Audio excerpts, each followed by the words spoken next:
मैंने कल तुम्हें पढ़ाया था भारत के बारे में। भारत कहां से आया, हिंदू हम कहां से उत्पत्ति मानते हैं और हम लोग कहां से आए। वास्तव में कहीं ना कहीं भारत, क्योंकि इस पेपर का नाम ही है इंडियन सोशल सिस्टम, भारतीय सामाजिक व्यवस्था। ये जो सोशल सिस्टम है, सामाजिक व्यवस्था, आज इसी संदर्भ में मैंने कहा था पूरा एकदम से प्रॉपर्ली शुरू नहीं कराऊंगी, पहले तुम समझो। जैसे हम भारतीय संस्कृति की बात करते हैं, एक शब्द आता है इंडियन कल्चर। तो जब भारतीय संस्कृति हमारे सामने आता है तो तुम्हें क्या समझ में आता है, क्या याद आता है भारतीय संस्कृति में? हाँ, जैसे और धर्म, और हम कहते हैं ना ये भारतीय संस्कृति है। तो हम भारतीय संस्कृति की बात कर रहे हैं, रजनी हम बात कर रहे थे भारतीय संस्कृति की। तो कई बार हम जब इंडियन कल्चर की बात करते हैं, भारतीय संस्कृति, तो इस भारतीय संस्कृति में तुझे, अगर मैं भारतीय संस्कृति की बात करूं तो ये नाम सुनते ही क्या याद आएगा? भारतीय संस्कृति। बैठ जा, बैठ जा, खड़े मत हो, बैठो बेटा। जैसे भारतीय संस्कृति में साड़ी पहनते हैं। हाँ, ये भी हो सकता है, वेशभूषा में आ सकता, कल्चरल और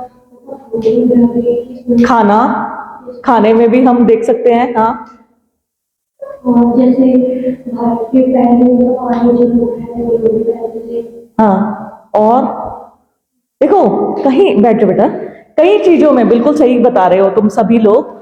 कई चीजों में हम भारतीय संस्कृति को, चाहे उसके पहनावे में, चाहे एक महिला जब सिंदूर, शादीशुदा महिला अपने मस्तक पे सिंदूर धारण करती है तो वो भी भारतीय संस्कृति का उदाहरण है।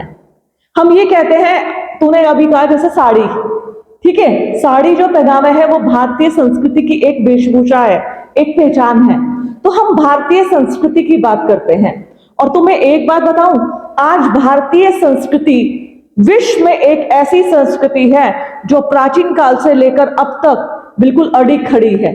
अडिग खड़ी है भारतीय संस्कृति, प्राचीन काल से लेकर वर्तमान समय तक अपनी पहचान कायम करने में सफल रही है। विश्व की कितनी सभ्यताएं आई और मिट गई, ठीक है, कितनी भी सभ्यताएं देखो, लेकिन सिर्फ भारतीय संस्कृति ऐसी है जो अपनी सभ्यता, संस्कृति, अपनी आइडेंटिफिकेशन यानी पहचान बनाने में आज भी समर्थ रही है, आज भी सक्षम है। तो भारतीय संस्कृति की तो बात ही अलग है। कहीं ना कहीं, जैसे कल मैंने तुम्हें सतयुग, त्रेता युग, द्वापर युग, कलयुग, इनके बारे में बताया, भगवान के बारे में बताया। वास्तव में कहीं ना कहीं जितने भी हमारे देवी देवता हैं, या हमने उन युगों की बात की थी, ये भारतीय संस्कृति है। तुम विश्व के किसी भी देश को उठाकर देख लो, ठीक है, विश्व के जितने भी कंट्री हैं, जितने भारतीयों के पास प्रमाण हैं, जब वेदों के रूप में, जब विभिन्न धर्म ग्रंथों के रूप में, विश्व में किसी के पास भी नहीं है। इवन अंग्रेज जब भारत में आए तो उन्होंने भारतीय धर्म ग्रंथों का अंग्रेजी में अनुवाद किया था, इंग्लिश में उसे ट्रांसलेट किया था। चाहे रामायण हो, चाहे महाभारत हो, चाहे गीता हो, वेद, उपनिषद, पुराण, ये सब हमारी संस्कृति की पहचान है। लेकिन आज हल्का सा, बहुत सी, देखिए, हमारे पहले ऋषि मुनि क्या होते थे? हमारे पहले ऋषि मुनि, ग्रहों की स्थिति, आज क्या है, हमारे पास साइंस है, टेक्नोलॉजी है, फोन है, इंटरनेट है, सैटेलाइट है। पहले क्या था? किस ऋषि मुनि के पास सैटेलाइट थी? कुछ सैटेलाइट नहीं थी। वो बैठे ही बैठे ग्रहों की दशा, कब चंद्र ग्रहण लगेगा, सब कब सूर्य ग्रहण लगेगा, ठीक है, और ये उल्का पिंड, बृहस्पति ग्रह की दशा। तुम्हें एक बात पता होगी, थोड़ा सा आज साइंटिफिक भी जाऊंगी मैं, क्योंकि जैसा मैंने कहा कि मेरे इस पेपर को तुम कंपटीशन की क्लास मानो। तुम्हें ये सारे ग्रह उपग्रह पता है? कम पता होंगे। कितना जानते हो ग्रह उपग्रह के बारे में? थोड़ा सा उस पे चर्चा करेंगे आज। ज्योग्राफी है किसी का सब्जेक्ट? नहीं, तुम्हारा नहीं है, कोई बात नहीं। हमारी जो, हम तुम्हें पृथ्वी के बारे में तो पता है ना, पृथ्वी की, ये सूरज है, सूरज के चारों ओर विभिन्न जो ग्रह होते हैं वो चक्कर लगाते हैं। बुध, शुक्र, पृथ्वी, मंगल, बृहस्पति, शनि, अरुण, वरुण, ठीक है, ये सब क्या है? ये ग्रह हैं और ये सूर्य के चारों ओर चक्कर लगाते हैं। तो तो और अगर हम आकार की दृष्टि से देखें तो सबसे बड़ा ग्रह है जुपिटर, बृहस्पति। ठीक है, ध्यान से सुनो, हल्का सा आज इसे कंपटीशन की क्लास मानो। मैंने तुम्हें बताया, जो सीक्वेंस बताए वैसे ही होते हैं, बुध, शुक्र, पृथ्वी। सबसे पहले सूर्य के पास होता है बुध, फिर शुक्र, फिर पृथ्वी, फिर मंगल, फिर बृहस्पति, फिर शनि, फिर अरुण, फिर वरुण। यम पहले ग्रह था लेकिन उसे प्लूटो को हटा दिया गया। फिर अगर हम साइज के रूप में देखें तो सबसे बड़ा बृहस्पति होता है, फिर शनि होता है, फिर अरुण होता है, फिर वरुण होता है। ठीक है, तो बृहस्पति, क्या तुम्हें पता है बृहस्पति ग्रह क्या है? हमारे ऋषि मुनियों ने, आज तो हमारे जितने भी साइंटिस्ट हैं या जितने भी फॉरेनर रिसर्चर हैं वो बताते हैं कि आज हमारी पृथ्वी है ना, बृहस्पति ग्रह की वजह से निर्बाध चल रही है, खुश है। क्या जानते हो तुम किस वजह से? हमारे ऋषि मुनि, जो ये साइंटिस्ट बता रहे हैं ना, हमारे ऋषि मुनि ने तो पहले ही बता दिया था कि जितने उल्का पिंड घूम रहे हैं ना, बृहस्पति में गुरुत्वाकर्षण शक्ति बहुत अधिक है, उन सबको वो अपनी साइड खींच लेता है। उल्का पिंड होते हैं, अगर 2-4 भी उल्का पिंड पृथ्वी पे गिर गए ना, पृथ्वी का सर्वनाश हो जाएगा। आज जिस पृथ्वी में हम सुकून से रह रहे हैं ना, वो एटम बम से भी ज्यादा खतरनाक उल्का पिंड होते हैं। तो उल्का पिंड जो होते हैं, ध्यान से सुनो और देखो, हर चीज को इंटरेस्ट से पढ़ो। मैं तुम्हें ये क्यों नॉलेज दे रही हूँ क्लास में? क्योंकि कहीं ना कहीं ये सब कंपटीशन के सब्जेक्ट हैं। और मैंने कब पढ़ा है? जब मैं कंपटीशन की तैयारी करती थी, और ऐसे रटा नहीं है, समझती थी कि कौन सा बृहस्पति कितना बड़ा होता है, क्या काम करता है। और सबसे बड़ी बात, तुम स्ट्रेंजली सोचो और खुश हो इस बात पे, गर्व करो कि हमारे ऋषि मुनियों ने तो, ये जब लोग, साइंस नहीं आई थी, टेलीस्कोप नहीं आया था, टेक्नोलॉजी नहीं आई थी, कोई मोबाइल नहीं था, कोई सैटेलाइट नहीं था, तभी बता दिया था सारे ग्रहों की दशा, बृहस्पति की दशा। बृहस्पति की वजह से कुंभ मेला लगता है, कुंभ महाकुंभ कहते हो ना, हर 12 साल में बृहस्पति जो होता है कुंभ राशि में प्रवेश करता है, तो वो जब दशा बनती है तो महाकुंभ मेले का आयोजन किया जाता है। कंपटीशन का क्वेश्चन है, मैंने पीसीएस में फेस किया है ये क्वेश्चन, किस ग्रह की दशा से कुंभ मेले की स्थिति बनती है, ये पीसीएस में क्वेश्चन आया था।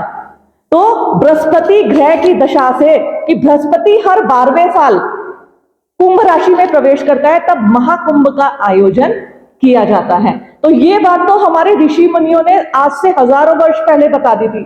उंगलियों पे तारों की दशा, ग्रहों की स्थिति को जान लेते थे।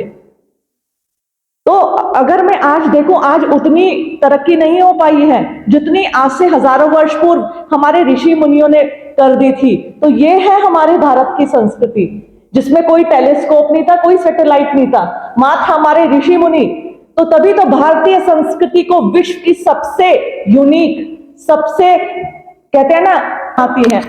तो भारतीय संस्कृति तो ऐसी है, और उसकी आइडेंटिफिकेशन आज वो अपनी पहचान की वजह से भारत खड़ा है, क्योंकि उसने अपने आप को, अपनी अस्मिता को बनाए रखने में वो कायम रखा। किस लिए कायम रखा? आज हमारे जो हम एटकिंसन हमारे बहुत सारी चीजें विदेशों में ले गए, धर्म ग्रंथ, फिर वो वहां पे रिसर्च करते थे, उनको इंग्लिश में रिसर्च किया। आज तुम देखो एक बात बताओ, आज तुम हरिद्वार जाना, हरिद्वार में तुम्हें गंगा किनारे बहुत सारे पंडित और पंडे बैठे मिलेंगे, उनके पास बही खाते होते हैं। ठीक है, तुम सोचोगे हमारे बारे में, हमारे परिवार के बारे में कोई नहीं जानता, लेकिन क्या तुम जानते हो तुम्हारा बही खाता वहां पे ऐड है? तुम्हारे पूर्वज कौन है वो तुम्हें एक एक बही खाता बता देंगे। तुम कहोगे नहीं, पॉसिबल नहीं है, ऐसा हो ही नहीं सकता ऐसा, लेकिन जाके देखो, वो तुम्हें इतना बताओगे, हम इस जगह से आए हैं, हम इस धारा, इस पट्टी, इस गांव के हैं, वो तुम्हारे सारे गांव का इतिहास बता देंगे। तो ये है हमारे भारतीय समाज की संस्कृति, जिसमें किसी कंप्यूटर की आवश्यकता नहीं है। अब तो कंप्यूटर में रिकॉर्ड दर्ज होने लगे हैं, तो वो बही खाते तो ऐसे हैं जब कंप्यूटर भी नहीं होते थे, किसी तरीके की कैलकुलेशन नहीं होती थी, कैलकुलेशन लोग हाथों से करते थे। इसलिए भारतीय संस्कृति को यूनिक बोला जाता है, हमारे पूर्वजों की वजह से, हमारे ऋषि मुनियों की वजह से। हमारे धार्मिक ग्रंथ, चरक संहिता, जितने भी इलाज, जितने भी हमारे जितनी जड़ी बूटियां होती है ना, उनसे इलाज कैसे होता है, ये हमारे चरक, जिन्होंने चरक संहिता लिखी थी, वो पहले ही बता दिया था। शून्य, जिस हम जीरो की बात करते हैं, तब आर्यभट्ट, चरक, इन सब ने पहले ही आविष्कार कर दिया था, जो अंग्रेज कहते हैं कि हमने आविष्कार किया, जबकि ये नहीं पता ये भारतीय संस्कृति की पहचान है। अभी मैंने तुम्हें कुछ ग्रहों के बारे में बताया, मैं तुम्हें बताई थी बृहस्पति ग्रह क्या होता है, खींचता है अपनी ओर। तो जितने उल्कापिंड और इस तरीके के होते हैं कि जिनके एकमात्र गिरने से पृथ्वी तबाह हो सकती है, उन सबको बृहस्पति अपनी साइड खींच लेता है, जिसके कारण हमारी पृथ्वी क्या है, सुरक्षित है। तो ये सब चीज तुम जितने ग्रह हैं कैसे गति करते हैं, जैसे पृथ्वी एक सूरज का, पृथ्वी में दिन रात कितने उसमें होता है, 24 घंटे में, ठीक है। और पृथ्वी सूर्य का पूरा चक्कर कितने दिन में लगाती है, 1 साल में। हाँ, अपनी ऐसे करके घूमती है 24 घंटे में। सुनो मेरी बात, सुनो, देखो देखो, एक प्रैक्टिकली कह तो रही, तुम मुझसे जीके पढ़ोगे ना, यदि कोई समझ नहीं रहा है यहाँ पे, मैंने बहुत कोशिश कर ली, वो सोच रहे हैं कि शायद मैडम को फेमस, मेरी बात समझो, कुछ मेरे पास टेक्निक है, कुछ तरीके होते हैं। देखो जैसे खाना बनाती है साक्षी, इसके पास कुछ ऐसी टेक्निक है, खाना टेस्टी भी बनता है। तो मैं इससे पूछूं, बेटा मुझे भी बता दे तो सब्जी कैसे बनाती है, तेरी सब्जी में बड़ा टेस्ट आता है। पढ़ाई एक साइकोलॉजिकल तरीके से की जाती है।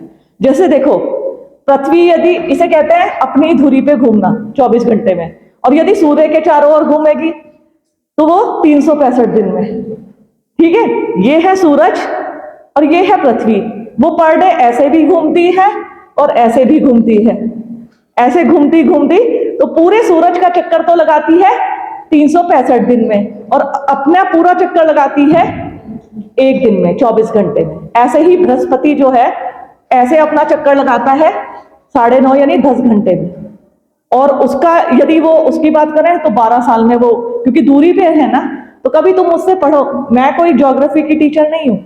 हाँ, जीके जब मैं अपनी सिविल की तैयारी करती थी तो मैंने जीके, जीएस इनको बहुत इत्मीनान से, मैं प्रैक्टिकली पढ़ती हूँ, मैं रटती नहीं। मैं तुम्हें क्यों पढ़ा पा रही हूं आज क्लास में, समझो इसकी बात। रिकॉर्ड, कोई टीचर ऐसे लेक्चर रिकॉर्डिंग करने में ना 1000 बार एडिट करेगा, वो एक बनाएगा शॉर्ट फिर खड़ा होगा, एक बनाएगा शॉर्ट।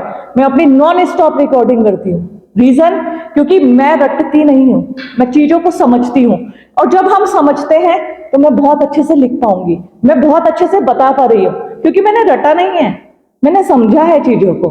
तो हम भारतीय संस्कृति की बात करते हैं, जो अविस्मरणीय अद्भुत है भारतीय संस्कृति, जिसका तो कोई विश्व में सानी ही नहीं है भारतीय संस्कृति का।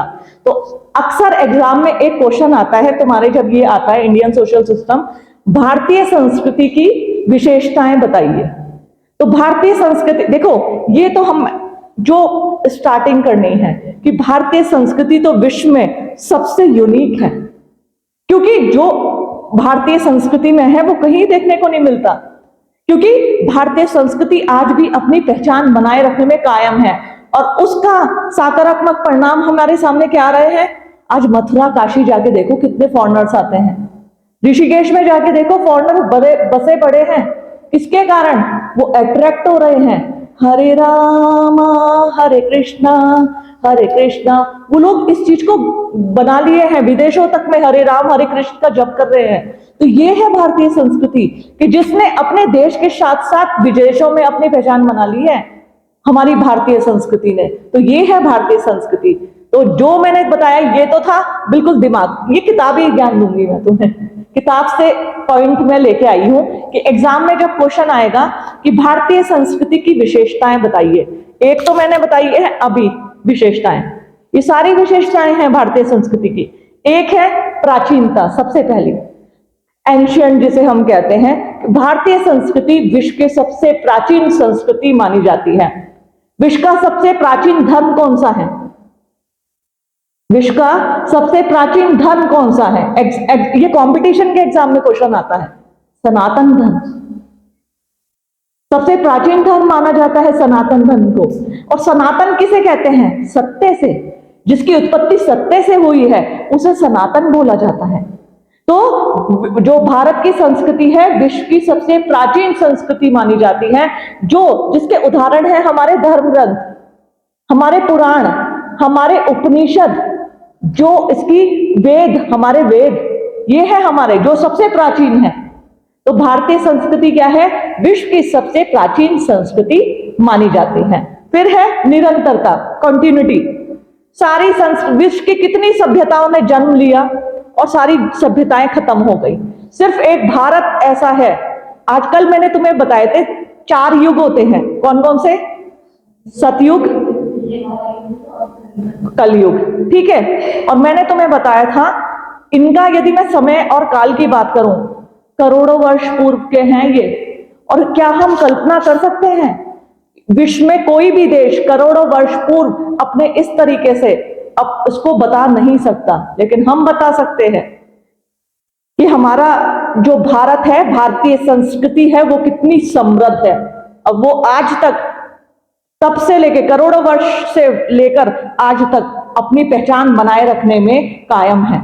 ये सबसे प्राचीन मानी जाती है और कंटिन्यूटी तब से ये निरंतर चली आ रही है। हम लोग देखो, हम जिस रामायण की बात करते हैं, हम जिस रामायण के ग्रंथों की बात करते हैं, बहुत सारे श्लोक मैंने कहा था कि हम ऋग्वेद में, जैसे ओम भूर्भुवः स्वः, किस वेद में है ये? ऋग्वेद में। ये ऋग्वेद में है, गायत्री मंत्र। और आज हम इसका उच्चारण करते हैं। आज हम जिस रामायण की बात करते हैं, रामायण में बहुत सारे श्लोक, बहुत सारे वो हैं। रामायण कितने कांड में डिवाइडेड है? कितने कांड मतलब कितने चैप्टर है उसमें? कांड बोला जाता है 7 कांड में डिवाइडेड है। तो ये सब चीज हमारी कंटिन्यूटी बनी आ रही है। और देखो, हमें क्या करना है? अपनी संस्कृति को बचाना है। हमें लड़ना नहीं है धर्मों के बीच में। आज लोग क्या है, हल्की सी एक गलत परंपरा, हमें किसी से कोई लड़ाई नहीं करनी है, लेकिन हमें अपने धर्म और संस्कृति की रक्षा करनी है। हम कंटिन्यूटी की बात कर रहे हैं ना, निरंतरता की, तो इसी निरंतरता को हमें बनाए रखना है।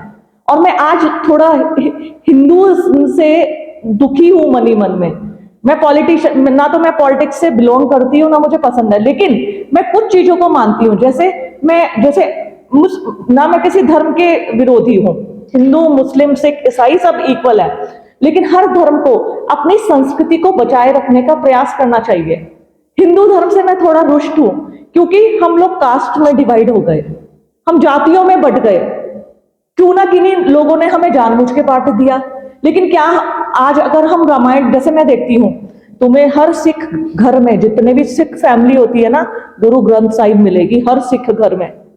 तुम्हें हर मुस्लिम परिवार में कुरान शरीफ मिलेगी। क्या मैं उम्मीद कर सकती हूं आज हर हिंदू परिवार में रामायण होगी?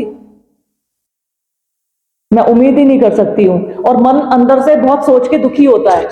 मैं जैसे सब ये सोचते हो कि तनु मैडम तो बहुत मॉडर्न है, लेकिन कहीं ना कहीं मैं अपनी संस्कृति से, अपने धर्म ग्रंथों से बहुत जुड़ी हुई हूं।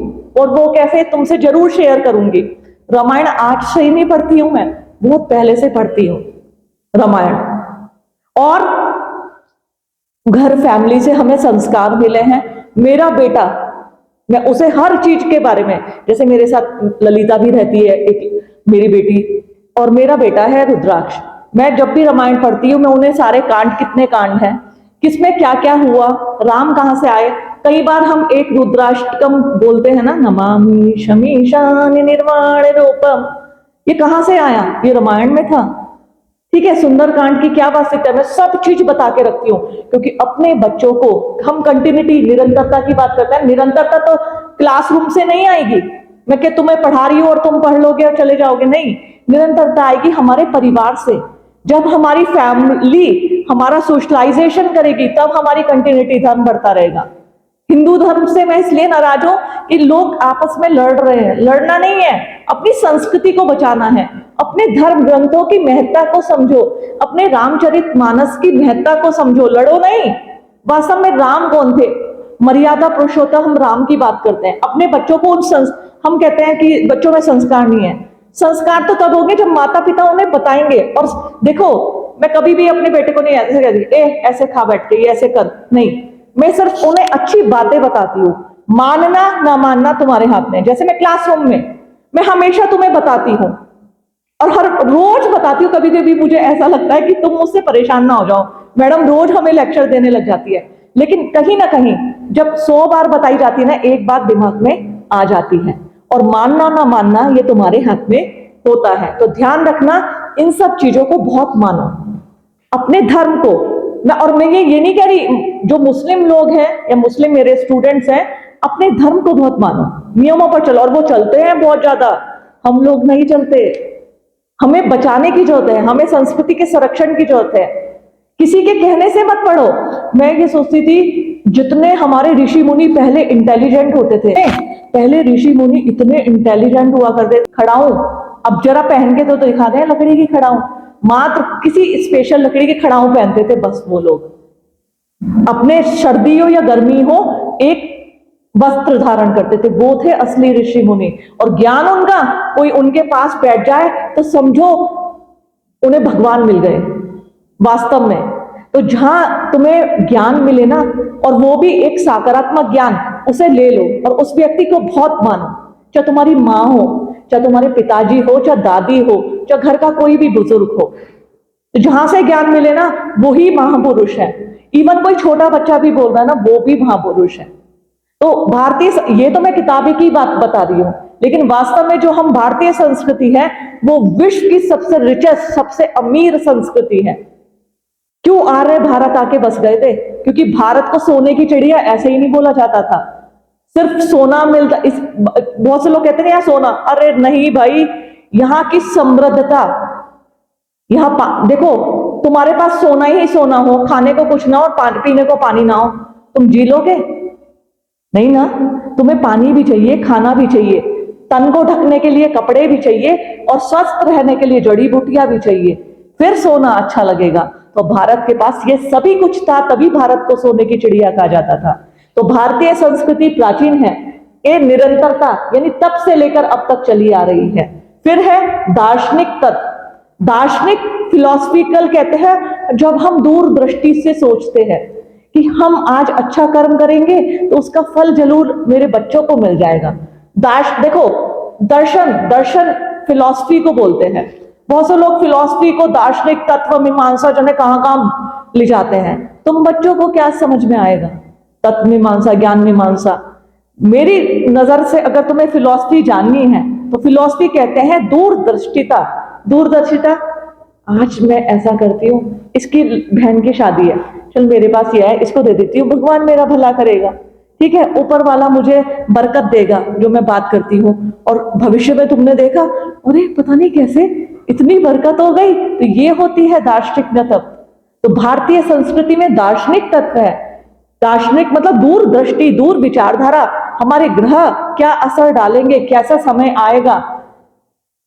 रामचंद्र कह गए सिया से, ऐसा कलयुग आएगा, है ना ये वाला, कौवा हंस चुगेगा दाना और कौवा मोती खाएगा, वही तो हो रहा है। वास्तव में ये कलयुग इसी तो कहा जाता है। चारों युग में सबसे ज्यादा छोटा युग माना जाता है कलयुग। कल की ऐसा माना जाता है, कलयुग के देवता है कल्कि, जो कल्कि अवतार लेंगे, और सबसे छोटा युग है। और सबसे बड़ा था सतयुग, और उसमें आदमी की आयु मानी जाती थी 20,000 वर्ष शायद, मतलब दिमाग से पढ़ा है काफी कुछ मैंने। और कलयुग में 100 वर्ष मानी जाती है बस। ऐसे ही द्वापर युग में एक आदमी की 1,000 वर्ष मानी जाती थी आयु, ऐसे था उस युग का वर्णन। तो भारतीय संस्कृति में दार्शनिक तत्व है, साथ ही साथ देव परायणता। देव परायणता, हमारे यहाँ देवी देवताओं को महत्व दिया जाता है। क्यों दिया जाता है? क्योंकि ये हमारा क्या है, हमारी श्रद्धा, हमारी आस्था है, हमारा विश्वास है कि देवी देवताएं होते हैं। श्री कृष्ण है, भगवान राम है, शिव जी है, हम कहते हैं ब्रह्मा विष्णु महेश, फिर दुर्गा की बात करते हैं, हम चंडी की बात करते हैं, काली की बात करते हैं। तो ये सब देव परायणता। और हमारी उत्तराखंड में की भूमि को क्या कहा जाता है? देवभूमि। देवभूमि उत्तराखंड में आप सभी का स्वागत है, क्योंकि हम ये मानते हैं यहाँ देवी देवताओं का निवास है। कैसे निवास है? कैसे निवास है कि जो यहाँ की भौगोलिक स्थिति है, नदियां, पवित्र नदियां, जो यहाँ की पहाड़ी आकृतियां हैं, हिमालय के हमें यहीं से बैठे दर्शन हो रहे, वो देखो सामने हिमालय पर्वत यहीं से दिख रहा है, क्लास में से बैठे बैठे। तो ये हमारी देवभूमि है, देवतुल्य है। यहाँ पे चारों धाम, गंगोत्री, यमुनोत्री, बद्रीनाथ, केदारनाथ धाम है। और भारत के 4 धाम में से बद्रीनाथ एक धाम है यहाँ पर, तो इसलिए इसको देवभूमि कहा जाता है। और भारतीय संस्कृति की ये पहचान है देव परायणता। यहाँ देवताओं की भूमि बोला जाता है, क्योंकि हमारे यहाँ देवी देवताओं को, चाहे कोई भी धार्मिक आयोजन हो, हम चाहे कोई भी कार्य करते हो, जन्म से लेकर मृत्यु तक के जितने भी संस्कार आयोजित किए जाते हैं, सब में देवी देवताओं का आह्वान किया जाता है। आह्वान कहते हैं बुलाना, आइए, पहले आपको स्थान दिया जाता है। शादी हो घर में, नवजात शिशु का आगमन हो, या फिर कोई व्यक्ति मृत्यु हो जाती है, तो सबसे पहले हम देवी देवताओं को बुलाते हैं। हम मानते हैं वो ही हमारा सारा काम पूरे करेंगे। तो ये भारतीय संस्कृति की पहचान है, देव परायणता। ठीक है, फिर है सहिष्णुता। सहिष्णुता कहते हैं सभी को गले लगा लेना, चाहे हिंदू हो, चाहे मुस्लिम हो, चाहे सिख हो, चाहे ईसाई हो।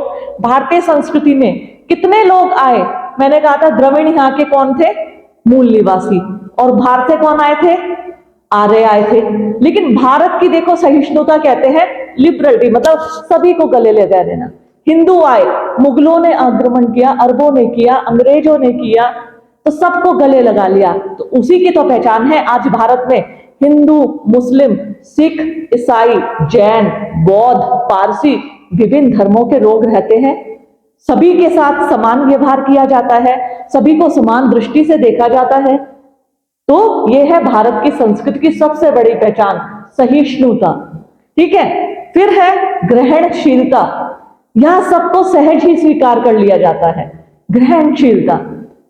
आज यहां दिवाली भी आयोजित की जाती, ईद भी हो रहा है, बैसाखी भी होती है, क्रिसमस भी बनता है, सब कुछ तो हो रहे हैं भारत में। तो भारत एक ऐसा विश्व का, हम वसुधैव कुटुंबकम की बात करते हैं, संपूर्ण विश्व ही है हमारा परिवार है, इसकी बात करते हैं।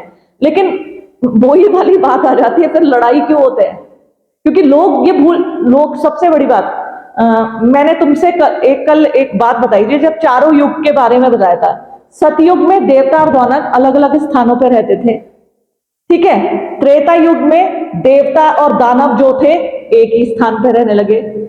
फिर द्वापर युग में देवता और दानव एक परिवार में रहने लगे, और कलयुग में देवता और दानव एक ही शरीर में रहने लगे। और कहीं ना कहीं जो ये दानव है ना हमारे शरीर का, ये देवता को दबा के रखता है। अच्छा भाई, तू ज्यादा होशियार मत बन, बैठा रहे। तो देवता और दानव की जब हम बात करते हैं, हाँ, कलयुग में देवता भी दानव भी। और आज हमारा दानव, इंसान का दानव, उसकी लोभ, उसकी लालसा, उसका लालच, समाज में हम एक होके नहीं रह सकते। मैं देखती हूँ परिवार में भी 2 भाई होंगे ना, तो एक भाई सोचेगा इसके पास ज्यादा कैसे आ गया। बहुत कम फैमिली होती है जो मिलजुल के रहती है, वरना तो बहुत ज्यादा, क्योंकि वही ये कलयुग है ना, दोष उसका नहीं है, ये कलयुग का दोष है, जहां एक ही शरीर में देवता और दानव निवास कर रहे हैं। तो भारतीय संस्कृति ग्रहणशीलता, सर्वांगीणता, कि सब कुछ यहीं पर मिलेगा तुम्हें भारत में। भारतीय संस्कृति की सबसे बड़ी पहचान, यहां मंदिर भी है, मस्जिद भी है, गुरुद्वारा भी है, चर्च भी है। तो ये है भारतीय संस्कृति। समझ में आया ना? इसका क्वेश्चन आएगा एग्जाम में, सुनो मेरी बात, क्वेश्चन आएगा एग्जाम में, भारतीय संस्कृति की विशेषताएं बताइए। बिल्कुल भी कठिन नहीं है, कुछ भी नहीं बताना, जो जैसे मैंने तुम्हें बताया ना इस तरीके से शुरू करना, इन सारे पॉइंट्स को डिस्क्राइब कर देना। ये भारतीय संस्कृति की क्या है, पहचान है।